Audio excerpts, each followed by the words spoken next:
Hello दोस्तों, आइए आपके बीच एक नई कहानी लेकर आए हैं। कहानी का नाम है साधु की पुत्री, एक मोरल स्टोरी। तो चलिए आपको कहानी की तरफ ले चलते हैं। गंगा नदी के किनारे एक साधु रहते थे। वह न केवल विद्वान थे बल्कि उनके पास जादुई शक्तियाँ भी थी। एक दिन वह ध्यान में मग्न थे, तभी बाज की चोंच से एक चूहिया छूटकर उनके हाथों में आ गिरी। उनकी छोटी सी पूंछ व काली चमकीली आंखें थीं। उन्हें बहुत अच्छी लगी, पर घर ले जाने से पहले उन्होंने जादुई मंत्रों के प्रयोग से उसे एक लड़की में बदल दिया। वह उस लड़की को घर ले जाकर पत्नी से बोले, तुम हमेशा से संतान चाहती थी ना, तो लो, आज से यही हमारी पुत्री है। इसे पूरी देखभाल और स्नेह से पालो। साधु की पत्नी भी अपनी पुत्री को देख प्रसन्न हो उठी। वह उसे राजकुमारी की तरह पालने लगी। साल बीतते गए। नन्ही लड़की एक सुंदर युवती बन गई। जब वह 18 वर्ष की हुई तो साधु व उसकी पत्नी उसके लिए वर तलाशने लगे। साधु ने कहा, मेरी बिटिया का विवाह ऐसे व्यक्ति से होना चाहिए जो सबसे बड़ा हो। मेरे हिसाब से सूर्य ठीक रहेगा। पत्नी ने भी हामी भरी। उन्होंने जादुई मंत्रों के प्रयोग से सूर्य को नीचे बुला लिया। उन्होंने उसे अपनी पुत्री से विवाह करने को कहा, पर पुत्री ने पहले ही ना कर दी। वह बोली, पिताजी, यह तो बहुत गर्म है। मैं उससे विवाह करूंगी जो इससे भी बेहतर हो। साधु निराश हो गए। उन्होंने सूर्य से कहा कि वह ही कोई वर सुझाएं। सूर्य ने कहा, बादलों के देवता से बड़ा कौन होगा? उनमें तो मेरी किरणें को भी रोकने की शक्ति है।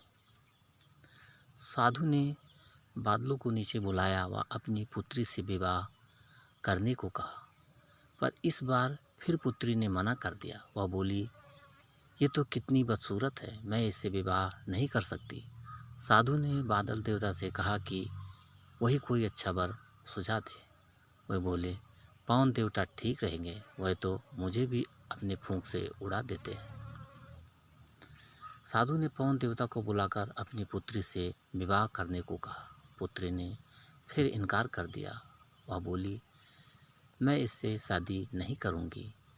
ये तो कहीं टिकते नहीं, हमेशा यहाँ से वहाँ भागते रहते हैं। साधु ने पवन देव से पूछा, क्या मेरी पुत्री के लिए ऐसा वर हो सकता है जो आपसे भी बेहतर हो? पवन देव ने कहा कि पर्वत देव मजबूत हैं, ऊंचे हैं, वे मेरी भी रास्ता रोक देते हैं। साधु ने पर्वत देवता से कहा कि वह उसकी पुत्री से विवाह कर ले। पुत्री ने फिर से मना कर दिया। वह बोली, ये तो बहुत लंबे, सख्त व कठोर हैं, मैं इनसे विवाह नहीं कर सकती। इनसे भी कोई बेहतर चाहिए। पर्वत देवता ने चूहे का नाम सुझाया। वह बोले, माना मैं काफ़ी सख्त हूँ, मजबूत व ऊंचा हूँ, पर चूहे मुझ में भी आसानी से बिल बना सकते हैं। साधु ने चूहे को बुलाया। उसे देखते ही उसकी पुत्री खुशी से उछल पड़ी। हाँ पिताजी, यही तो वो है, वह मैं जिससे शादी करना चाहती थी। साधु ने सोचा, इसे ही किस्मत कहते हैं। यह एक चूहिया थी और एक चूहे से विवाह करना ही इसके भाग्य में लिखा है। उन्होंने जादुई मंत्रों के प्रभाव से पुत्री को फिर से चूहिया बना दिया। चूहा व चूहिया विवाह करके खुशी खुशी रहने लगे। कोई भी अपने मूल स्वभाव को नहीं बदल सकता। तो दोस्तों, आपको यह कहानी कैसी लगी हमें कमेंट करके ज़रूर बताना और एक लाइक ज़रूर कर देना, क्योंकि आपके एक लाइक से हमें मोटिवेशन मिलता है। और दोस्तों, अगर अभी तक आपने हमारे चैनल को सब्सक्राइब नहीं किया है तो प्लीज़ जल्दी से आप हमारे चैनल को सब्सक्राइब कर लीजिए, जिससे इसी तरह अच्छी अच्छी और नई नई कहानियाँ आप लोगों के बीच पहुंचाता रहूं और आप लोग इस कहानियों का आनंद उठाते रहें। तो दोस्तों, अगली कहानी में हम फिर मिलेंगे। तब तक के लिए जय हिंद, नमस्कार।